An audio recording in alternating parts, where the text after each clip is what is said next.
Pat Dye, standing on the Auburn sideline. 4th down. 1 yard to go. Trailing Alabama 17-15. Don't know what in the world to do. The Sugar Bowl's at stake. Oh, this is incredible. He don't know what to do. Finally, he said, I'll take this to the Lord. And he said, God, what should I do? And God looked down on him. He said, run right and go for the touchdown. Don't kick no field goal.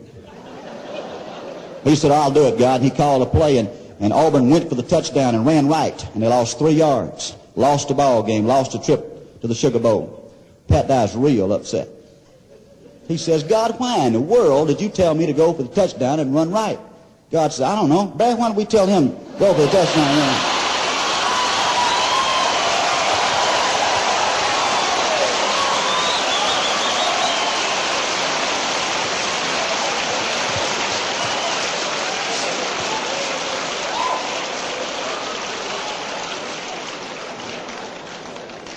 But I'll tell you something. I'll be honest about it. I'll tell you something. I admit to you that sometimes Georgia fans get a little overexcited. We tend to get out on our knees and bark and do such things as that, you know. And loyalty to your team can be a great thing, but also you can carry it too far. My friend Dorsey's a good example of that. 2 years ago, we played Auburn in Athens for the SEC championship. It was a day that God created for the SEC to be decided. Wasn't a cloud in the sky. Beautiful fall day. 82,000 gathered together between the hedges at Sanford Stadium. National television. The band struck up, Glory, Glory to Old Georgia, and our team came out led by our gorgeous white English bulldog mascot, Ugga, UGA. See, we're pretty smart to come up with things like that.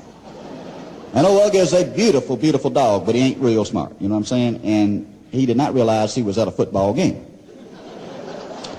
nor that he was on national television. And he went to the 50-yard line of that stadium, and there in front of 82,000 people in a national television audience, how am I going to get out of this? He began to lick himself where dogs are wont to lick themselves, okay? My friend Dorsey Hill and a buddy of his from South Georgia sitting out there in the stands. Buddy saw this, punched old Dorsey and said, look out there. Said, dadgum, I wish I could do that.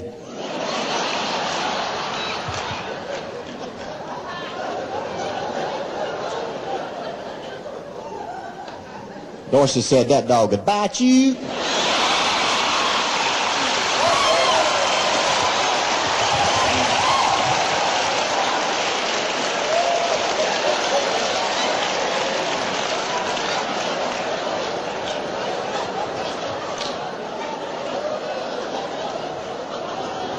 I ain't sure the Bulldog story is going to make the record.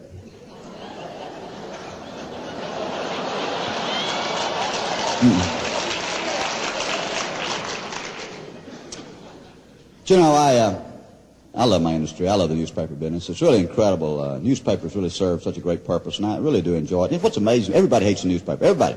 No matter what town you're in, you always hate the newspaper. People are always cussing the newspaper. People come to me all the time. Say, Lewis, why can't y'all be more truthful and accurate? Hey, it don't cost but a quarter.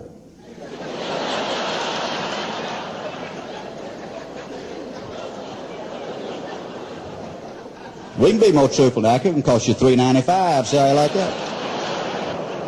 Don't worry about newspapers, ladies and gentlemen. Don't worry. Let me tell you what you should worry about. Television. Television is a dark, evil thing hurting this country. You know what I hate about it? I hate television news. I really hate. You know why I hate television news? Why, you ever notice everybody's always so happy on television news? Everybody's chatting, you know, the weatherman chats over here and the anchor person chats and they just having a good time, you know. Y'all might not know this, but them folks naked from the waist down.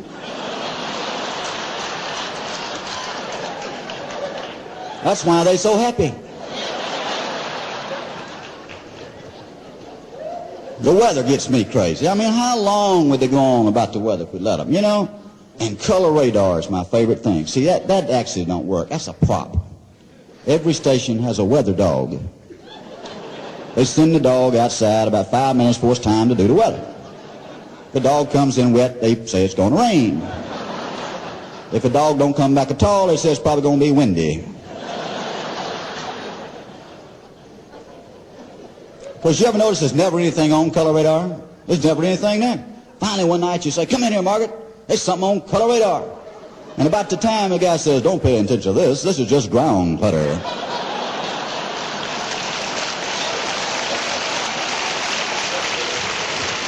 What in the world is ground clutter? If I get that on my shoes, can I get it off?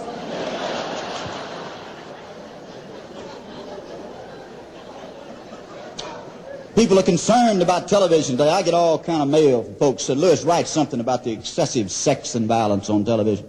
Write about the old family shows we used to have. I don't know if they were really that good. Remember the Ozzie and Harriet show? Anybody remember what Ozzie did for a living? Nothing. The man never hit a lick of a snake 23 years on that show. I figure he's dealing dope.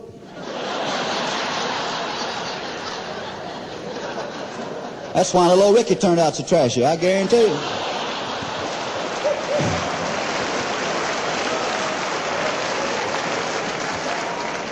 What television has done to us, this current generation of Americans has more problems that we think are problems than any other generation of Americans. We do strange things. Television makes us do weird things, makes us worry about things. I was out in Las Vegas, I heard a comedian talking about this. He made a great point. He said, how bad do you really think the static cling problem is in this nation? I mean, big deal. You're down in the dryer, right? You're trying to find your socks. You say, honey, I can't find my socks. They must be stuck together with static cling. Tell a guy what to do. Look in his shorts. If there's a bulge, that's probably where your socks are, you know.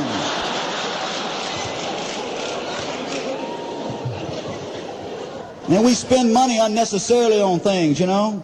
Terribly unnecessary things. You ladies go out and you buy Gloria Vanderbilt designer jeans. Have you gotten a good look at Gloria Vanderbilt lately?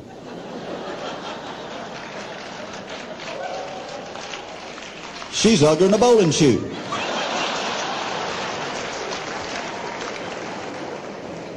Commercials drive me crazy. Dog food commercials.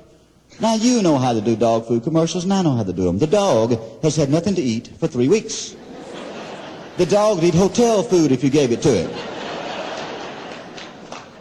And I love the announcers on these things, you know. This dog food is beefy and chewy tasting. How does he know that? The dog didn't tell him, I guarantee you that. He's been eating that dog food. Can't see old Lauren Green with his head down a big sack of Jim Dandy, you know?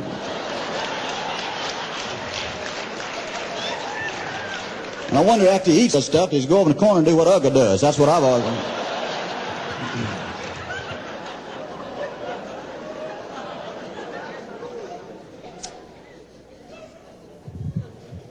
Some products simply should not be allowed to be advertised on television. Don't you agree? There's some things that should not be advertised on television.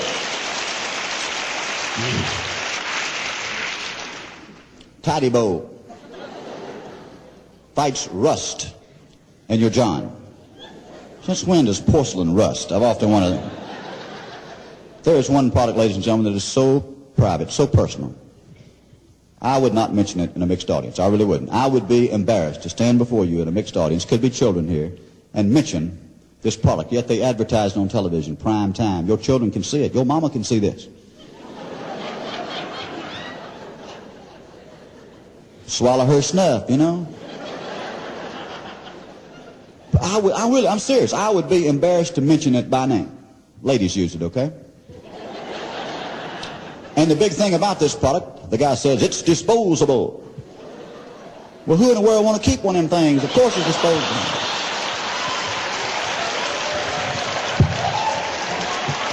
No, really, I'm serious. I don't know about the rest of y'all, but I'll be so glad when Kathy Rigsby reaches menopause, I won't know what to do. Right? Yeah. Tulip Kathy.